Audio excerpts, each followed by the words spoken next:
largely with precision-guided munitions to reload. Will we have the stocks of precision-guided munitions that are going to be required? Do we have the industrial capacity to support a longer duration conflict?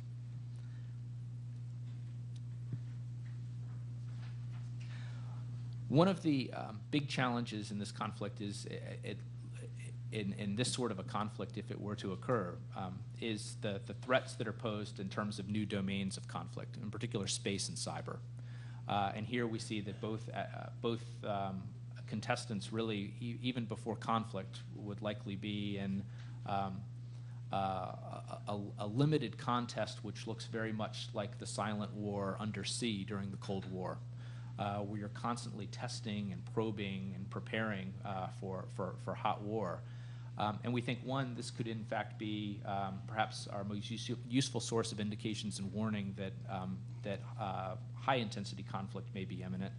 But we see going forward that these are areas where we have real vulnerabilities today, given our reliance on networks, and areas where we may want to think about not only increasing the resiliency of our space and cyber networks, but also thinking about other substitutes for some of those capabilities, whether it be non-space-based communications concepts and networks, intelligence, surveillance, and reconnaissance, which is non-space-based, and in the future, thinking about next-generation precision navigation and timing, which may be a fallback in the loss of the global positioning system, if it were jammed, for instance.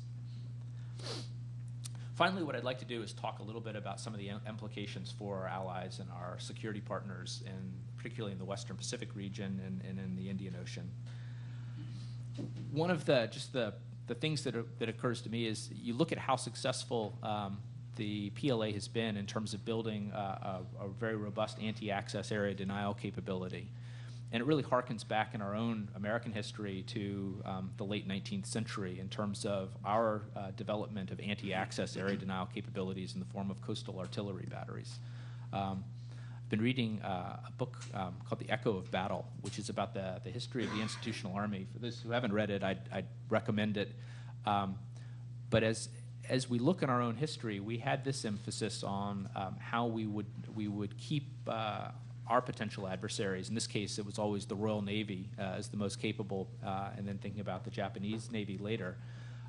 How could you keep them at arm's length and stiff-arm them away from your coast? We see the capability that the PLA has built up, and it's very effective in doing this. But what we also see is that it's not just simply a defensive capability. It goes far beyond that, and it has a very strong potential punch to it in terms of its offensive missile forces. Again, that not only can threaten Taiwan, but other countries in the region as well. But as we think about this, it may be also possible to think about emulating or replicating this aspects of this capability when it comes to our allies and partners. How can we help our allies and partners in the region develop their own anti-access and area denial capabilities that not only give them the ability to stiff-arm and keep adversaries and their power projection capabilities at bay, but also have a strong counterpunch as well, whether it's in terms of developing coastal artillery, or modern-day coastal artillery in the form of land attack cruise missiles and anti-ship cruise missiles. Perhaps in the strong points, you could imagine Japan in the Ryukyu Islands developing strong points, Taiwan, Vietnam, and as well as India, but essentially a land-based sea denial capability and the ability to assert their sovereignty over coastal waters, coupled with very robust air and missile defenses and an air superiority capability to assert their air sovereignty as well. And then last but not least, as part of this, I think, is a reception capability. It's essentially the power projection enablers that are needed to receive U.S. and other external allied forces in the event of a crisis or a contingency.